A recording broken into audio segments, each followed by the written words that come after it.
আস্ত মসুর দিয়ে কখনো ভাত রান্না করে খেয়ে দেখেছেন? এই ভাতটা এত মজা লাগে খেতে।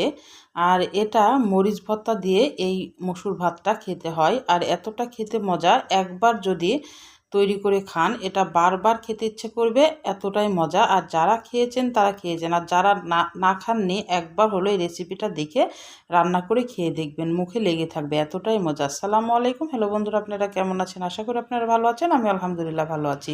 আমার শখের কিচেনে আপনাদের সবাইকে স্বাগতম। প্রতিদিনের মতো আবার একটি রেসিপি নিয়ে এসেছি, মসুর ভাত। আমি এখানে 1 কাপ চাউল নিয়েছি। চাউলটাকে ভালোভাবে ধুয়ে নিয়েছি। ধুয়ে নেওয়ার পর পানিটা ঝরিয়ে রেখেছি। এখানে আমি 1/2 কাপ মসুর নিয়েছি। এটা আস্ত মসুর। মসুরটাকে, মসুরের ডাউল এটা, কিন্তু আস্ত মসুর এটা, একদম খোসা সহকারে। এটাকে আমি 4 ঘন্টা ভিজিয়ে রেখেছিলাম। দেখেন, একদম 4 ঘন্টা ভিজিয়ে রাখলে একটু নরম হয়ে যাবে। দিয়ে ভালোভাবে পরিষ্কার করে ধুয়ে নিয়েছি। 1 কাপ চাউলের সাথে 1/2 কাপ মসুর দিলেই হবে। দিয়ে এখন ভালোভাবে এটাকে আমি পরিষ্কার করে ধুয়ে পানি ঝরিয়ে রেখেছি। আর আমি এটাকে এখন রাইস কুকারে রান্না করব। আপনারা এটা যে কোনো পাতিলেও রান্না করতে পারেন, বা প্রেশার কুকারেও কিন্তু রান্না করতে পারেন। আমি রাইস কুকারের পাতিলে আমি এখন চাউল আর ডাউলটা দিয়ে দিলাম। একদম রান্নাটা একদম সিম্পল আর সহজ। একদম ভাতের মতো করে রান্না করতে হয়। কিন্তু এটা মরিচ ভর্তা দিয়ে খাইতে হয়। আর মানে যে কোনো ভর্তা, যারা শুটকি ভর্তা পছন্দ করেন তারা শুটকি দিয়ে খাবেন।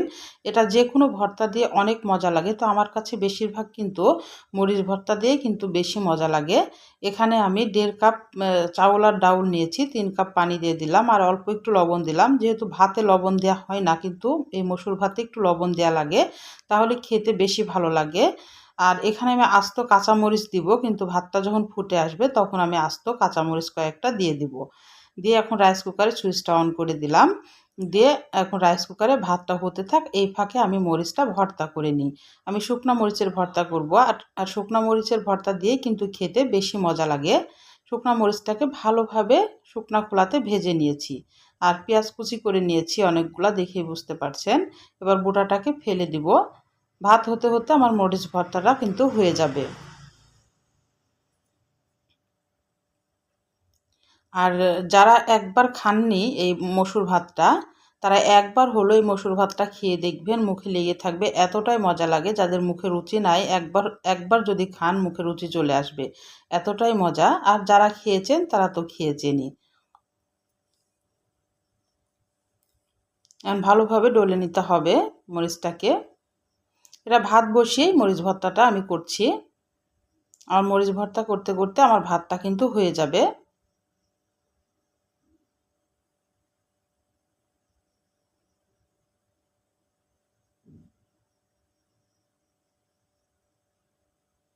অল্প একটু লবণ দিয়ে দিলাম আর সরিষার তেল দিচ্ছি। দিয়ে এখন ভালোভাবে হাত দিয়ে চটকে নিব। মরিচ ভর্তা অনেকেই করতে পারেন, এইভাবেই করবেন, করে মসুর ভাত দিয়ে খাবেন। যারা শুটকি পছন্দ করেন তারা শুটকি ভর্তা খাবেন, বা কোনো শাক ভর্তা, যে কোনো ভর্তা দিয়ে ভাতটা খুবই মজা লাগে খেতে। কিন্তু মরিচ ভর্তা দিয়ে অবশ্যই খেয়ে দেখবেন, মরিচ ভর্তা দিয়ে কিন্তু এটা বেশি মজা।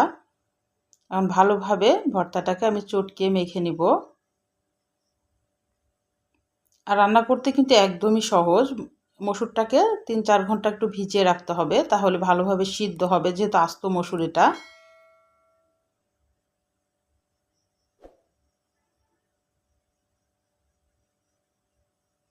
আমার ভর্তাটা করা হয়ে গেছে। আমার আমার ভাতটাও কিন্তু হয়ে গেছে। আমি ভাতটা নামিয়ে নিয়ে আসলাম। দেখে বুঝতে পারছেন কালারটা এরকম আসতেছে, কারণ মসুরের যে কালারটা সেটা কিন্তু মিশে গিয়েছে।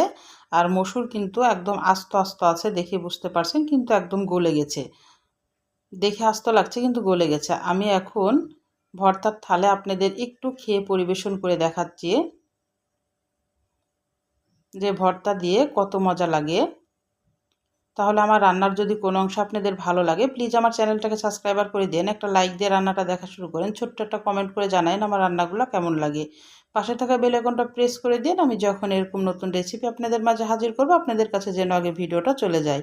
আপনাদের একটা লাইক, একটা কমেন্ট কিন্তু আমাকে অনেক উৎসাহ করে। আর এইভাবে অবশ্যই মসুর ভাতটা রান্না করে খেয়ে আমাকে একটা ছোট্ট কমেন্ট করে জানাবেন যে কেমন হয়েছিল। যারা কোনো দিন খাননি তারা অবশ্যই একবার হলেও খাবেন, এত মজা লাগে। আর